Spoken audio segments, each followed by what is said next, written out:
Bonjour à tous, infiniment heureux de vous retrouver pour partager avec vous le Chitati du jour. Aujourd'hui, mercredi, Yom Revi, de la Parashat Beshalach, le grand jour saint, le jour du Yud Shvat, Eitav Shin Pei Gimel, Shnatakel, année du rassemblement. J'espère que vous allez bien. On va passer une excellente journée aujourd'hui. On va célébrer ce jour du Yud Shvat comme il le faut. Et on commence par le Chumash du jour.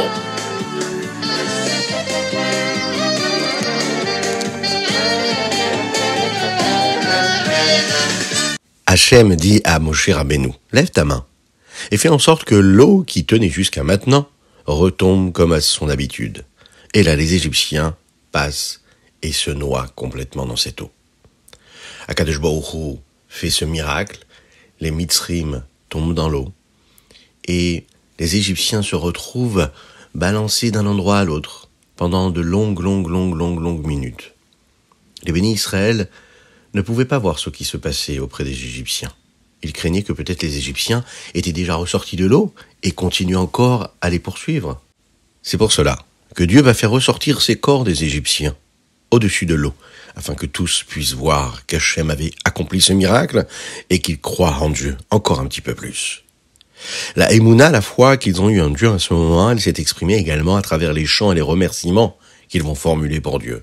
Ils vont chanter Az Yashir. Vous savez, Az Yashir que nous faisons tous les jours dans la Tefila pour remercier Hachem des miracles qu'il nous a fait pendant la mer Rouge. Les femmes, elles aussi, voulaient remercier et chanter. Myriam, la prophétesse, va prendre des tambourins et toutes les femmes vont aller avec elle et vont danser avec ces tambourins et elles vont chanter et remercier Hachem. Après cela, tous les bénis Israël vont rassembler tous les bijoux, les pièces d'or et d'argent qu'ils avaient pris des chars qui accompagnaient Paro. Il y en avait tellement, vous vous en souvenez, Paro était sorti au contact des Juifs avec tous les bijoux et les trésors qu'il avait. Il les avait mis sur ses chars. Ils ont donc récupéré tout cela. Les bénis Israël est très émus de pouvoir prendre tout cet or et cet argent-là. Moshe devait absolument leur demander de partir puisqu'ils étaient vraiment concentrés sur cela. Pendant 3 jours, les bénis Israël vont marcher dans ce désert sans trouver d'eau. À la fin, ils vont trouver un endroit qui s'appelait Mara. Et comme son nom l'indique, Mara vient du mot mar, et l'eau était de l'eau, mais c'était de l'eau qui était amère. Au lieu de demander à Moshe de prier pour eux, ils vont commencer à se plaindre. Manishté, qu'allons-nous boire? Nous avons soif. Moshe va donc prier à Kadosh Baruch Hu. Et là, Hachem va écouter cette fila, va écouter sa prière. Et ces eaux-là vont se transformer en eau douce. Juste à côté de Mara, Akadosh Baruch Hu va donner aux bénis Israël une des parties de la Torah. Vous savez qu'à cette époque-là, ils n'avaient pas encore reçu la Torah, donc ils n'avaient pas besoin d'accomplir toutes les mitzvot de la Torah. Par contre, ils avaient la possibilité d'étudier les différentes parties qui concernaient les mitzvot de la Torah. D'ailleurs, Akadosh Baruch Hu va dire aux bénis Israël, si vous accomplissez les mitzvot de la Torah, même si vous ne comprenez pas toujours pourquoi il faut accomplir telle ou telle mitzvah, Akadosh Baruch Hu n'enverra plus jamais de maladie comme celle qu'il a pu envoyer par exemple sur les Égyptiens à travers les 10 plaies. Si un jour vous tomberez malade, Hachem dit « Ani Hachem Rofecha » « Je suis Dieu qui te guérira ». Si vous accomplissez les mitzvot, Hachem nous le dit « Je ferai tout pour que vous puissiez vous sentir en bonne santé, que vous puissiez vous sentir comme il faut, de la meilleure des façons. »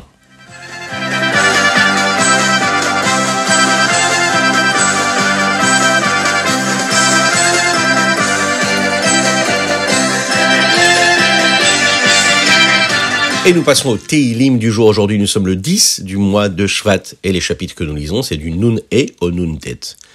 À la fin du chapitre Nun E 55, il y a un nigun que nous avons l'habitude de chanter qui est très particulier, très joli, que vous connaissez sûrement, que nous avons chanté il y a un peu plus d'un mois pour la fête de Yutet Kislev. Ce nigun-là s'appelle Pada Beshalom et il figure dans le chapitre 55 que nous lisons aujourd'hui.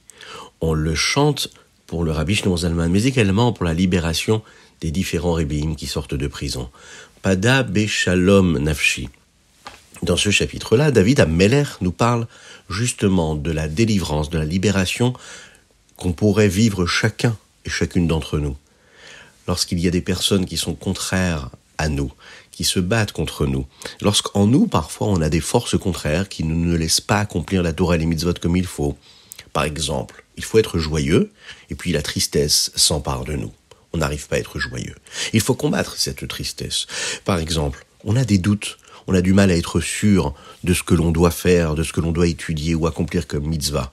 On n'a pas vraiment envie de le faire. Eh bien, il faut combattre ce mauvais penchant en se disant qu'il faut le faire. Et ça, Akadosh Baruch Hu nous aide, il nous libère. Pada Beshalom, c'est demander à Akadosh Baruch Hu de nous aider à combattre toutes les forces négatives que nous avons en nous, mais tout ça dans la paix, dans la tranquillité, sans avoir besoin de sortir trop d'armes. Les 3 derniers mots de ce chapitre qui disent « Va'ani eftach bach » et moi, j'ai confiance en toi. David Ameller ne pense pas à toutes ces personnes-là qui lui ont fait vraiment du mal.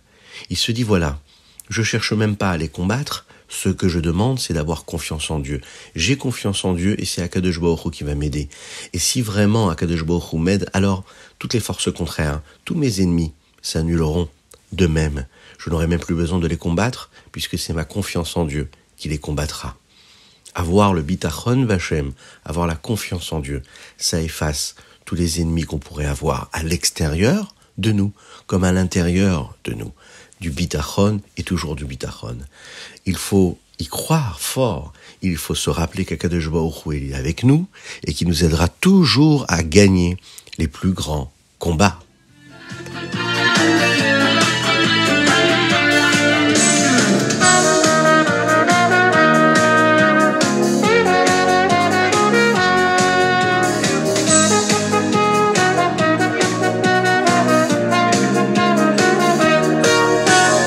Et nous passons tout de suite au Tania du jour. Aujourd'hui, d'écouter Amarim, le chapitre 22, et nous sommes le Yud Shvat Shana Pshuta. On étudie ensemble aujourd'hui un sujet très intéressant qui est l'unicité d'Hachem. On le dit tous les jours, Shema Israël Hachem Elokeinu Hachem Echad. Mais qu'est-ce que cela veut dire, Echad? Chaque juif croit, il a une véritable foi en cela, qu'Akadosh Baruch Hu existe et qu'il n'y a rien d'autre que Dieu. Mais bien que nous croyions tous ensemble en Dieu, ça n'arrête pas l'intellect de l'homme de penser à différentes choses qui peuvent être contraires à cette conscience-là de l'unicité de Dieu. Il faut réussir à utiliser notre tête, notre cerveau et nos capacités intellectuelles de compréhension pour approfondir l'idée de l'unicité de Dieu, afin que notre cerveau ne soit pas utilisé pour d'autres choses, Chas v'Shalom. Lorsqu'on utilise notre capacité, le temps de disponibilité de notre force intellectuelle pour la Torah, pour la compréhension de l'unicité de la grandeur de Dieu, eh bien notre cerveau ne va pas penser à autre chose. Il faut l'occuper de la manière la plus belle et la plus saine et la plus sainte. Lorsqu'un homme réfléchit à ce qui se passe autour de lui, il voit des éléments qui lui paraissent séparés de Dieu, indépendants de Dieu. Et comment c'est possible? On prend l'exemple, pour comprendre cela, de la création du monde. Akadosh Baruch Hu a créé le monde et il donne de la vitalité à ce monde-là à chaque moment. La Torah nous dit que c'est un petit peu ce qui se passe dans la parole. On en a parlé déjà ensemble d'ailleurs. C'est intéressant. Akadosh Baruch Hu parle et le monde se crée. Utiliser la métaphore de la parole nous enseigne qu'Akadosh Baruch Hu dévoile ce qui est caché à l'intérieur de lui pour créer le monde. Mais il y a encore quelque chose qui correspond à la parole. Lorsqu'on dit des mots qui se séparent de nous, de ce que nous sommes, puisque le mot que l'on sort de notre bouche se détache de ce que nous sommes nous-mêmes, le Admor HaZaken nous explique que cette ressemblance-là et cette comparaison n'est pas totale par rapport à Dieu, puisque Dieu, lui, ne se sépare jamais de ce qu'il est. Mais la partie convenable dans cette métaphore, c'est de se rappeler qu'Hachem crée le monde pour nous, de façon à ce qu'on puisse avoir un libre arbitre, et de choisir entre le bien et le mal. C'est la raison pour laquelle, d'ailleurs, Dieu crée aussi des choses, des éléments, des moments de vie qui sont inverses à la sainteté, que nous ne devons pas choisir. Hachem nous donne la possibilité de choisir, mais nous, on ne doit pas le choisir. Hachem donne de la vitalité, on l'a dit déjà hier, ce que nous appelons de façon achoraïm, c'est-à-dire qu'il va donner ça comme on donne à quelqu'un qu'on n'aime pas, par-dessus l'épaule, vous vous en souvenez? Mais cette vitalité qu'ils reçoivent, elle est toujours en état d'exil en eux. Ils ne s'annulent pas. Eux, en fait, il ne considère même pas la présence de Dieu. Tous ces éléments-là, que ce soit la klipa que nous appelons, ou bien l'autre côté, la sitra achara, qui sont appelés des forces étrangères, c'est un peu comme de la avodah zara. Elle repousse le principe même de l'unicité de Dieu. Elle refuse de dire que Dieu est unique.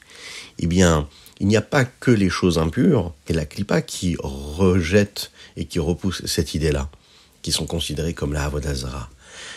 Et les Chachamim nous disent, et le Rabbi Shlomo Zalman nous en parle ici dans ce Tanya, nous disent que à chaque fois qu'un homme, par exemple, éprouve de la gava, de l'orgueil, de la fierté mal placée, il est trop fier de lui, il a trop d'orgueil, mal placé, eh bien c'est considéré comme de la avodah zara. Vous imaginez ? La avodah zara, c'est-à-dire que je sers quelque chose d'étranger à Dieu. Si je suis gaftan et j'ai de l'orgueil, c'est-à-dire que je suis en train de dire et de ressentir que j'existe en tant que quelque chose de différent de Dieu, d'indépendant de Dieu, et que j'existe en tant que ce que je suis moi, indépendamment du fait que Dieu soit en moi. Si je me sens trop exister, eh ben c'est une force étrangère que je suis en train de servir. Je pense que je suis très important, que je suis particulier, j'oublie de m'annuler face à Dieu. Je me comporte comme si que j'étais séparé de Dieu. Lorsqu'un homme, un juif, il comprend l'unicité de Dieu dans son intellect, il ne permettra jamais à son intellect de le laisser se retrouver dans cet état-là d'orgueil, par exemple, ou bien de courir après tout ce que le monde peut lui offrir, sans considérer la volonté de Dieu. La véritable annulation envers Dieu, la véritable confiance et la foi que nous avons en Dieu. Le service d'Hachem, c'est de ne jamais servir autre chose que Dieu. Et donc à chaque fois qu'on va poursuivre des rêves, poursuivre des envies, des désirs, à chaque fois qu'on va obéir à autre chose que la volonté de Dieu, eh bien quelque part on est en train de faire un peu avodah zara, que Dieu nous en préserve. C'est la raison pour laquelle Akadosh Baruch Hu nous rappelle que la vitalité qu'il y a partout fait partie de ce libre arbitre. Et nous, ce qu'on doit rechercher constamment et en permanence, c'est l'unicité de Dieu.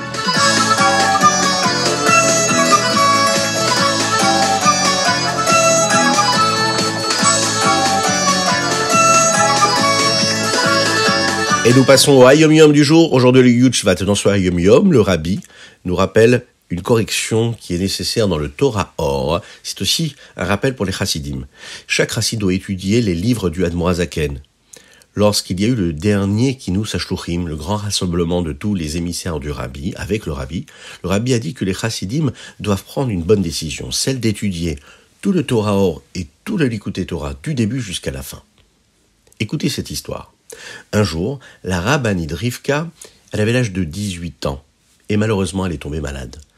Le médecin lui a dit qu'elle devait manger le matin dès l'instant où elle se levait. La rabbinite Rivka ne voulait pas manger avant la tefila, comme c'est marqué dans le Shulchan Aruch.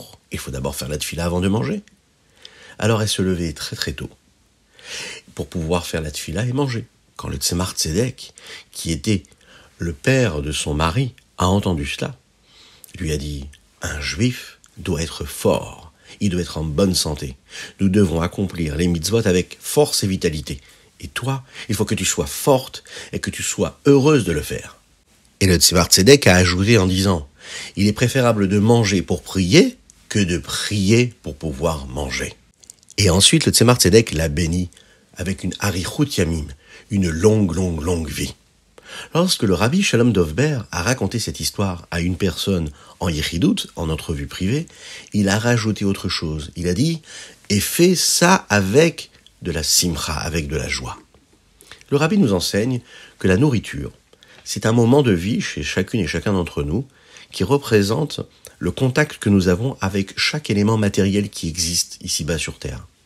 La tfila, elle, représente tout ce qu'il y a de spirituel dans notre vie.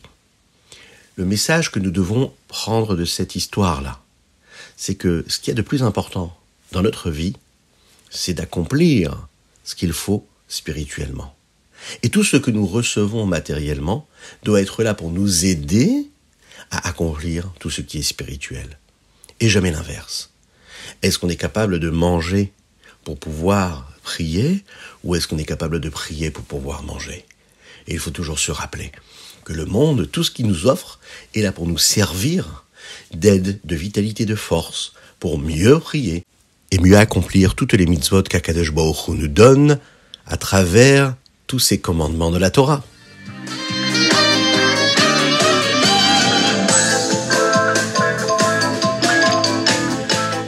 Et voilà, c'était le Chitat du jour. On va se quitter en se rappelant qu'est-ce qu'il est important de faire aujourd'hui, en ce jour de Yud Shvat, le jour de la Istalkut du rabbi précédent, le rabbi Yosef Yitzhak, et un an après, la prise de fonction lui-même du rabbi, le rabbi de Lubavitch, le rabbi de tous les juifs.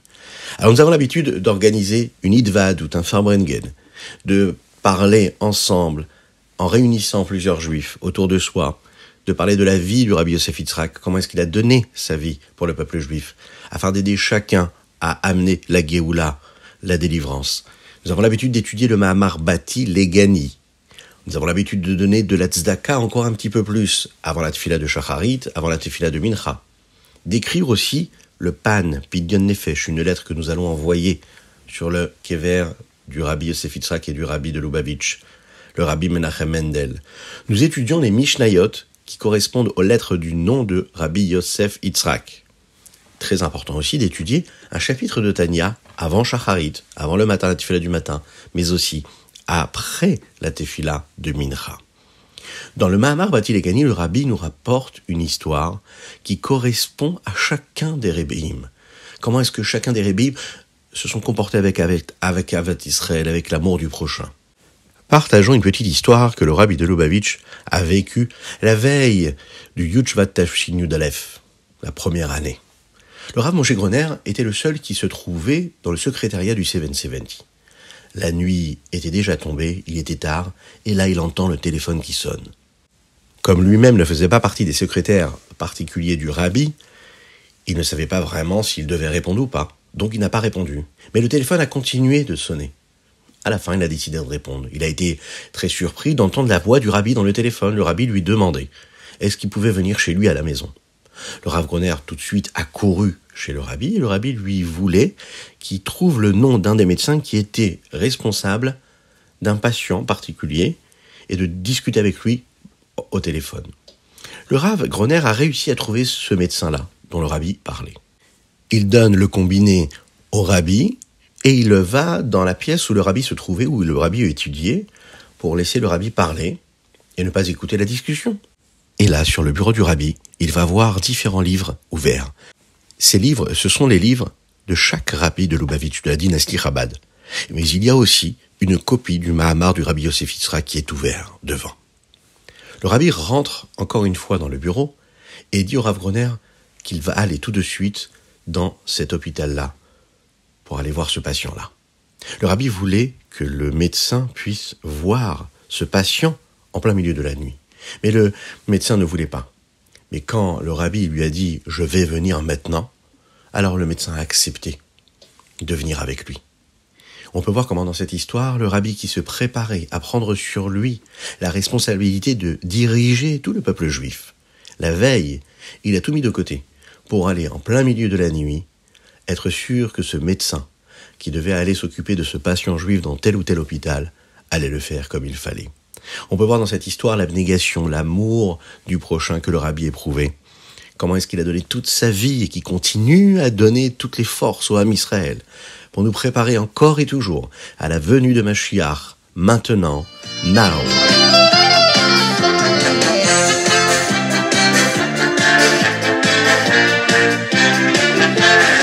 Et voilà, c'était le Chitat du jour. Je vous souhaite une excellente journée, que Dieu vous bénisse et qu'il vous protège. N'oubliez pas de partager, de commenter tout ce que vous allez recevoir ici à travers ce Chitat-là, en nous envoyant des petits messages, des dédicaces sur chitat.fr. Je vous rappelle que nous avons étudié pour la Refoua chez les Ma de Avraham Nissim Ben Sultana, qu'Hachem lui envoie une guérison totale et complète, ainsi que pour tout le Ham Israël. À très bientôt et de bonnes nouvelles.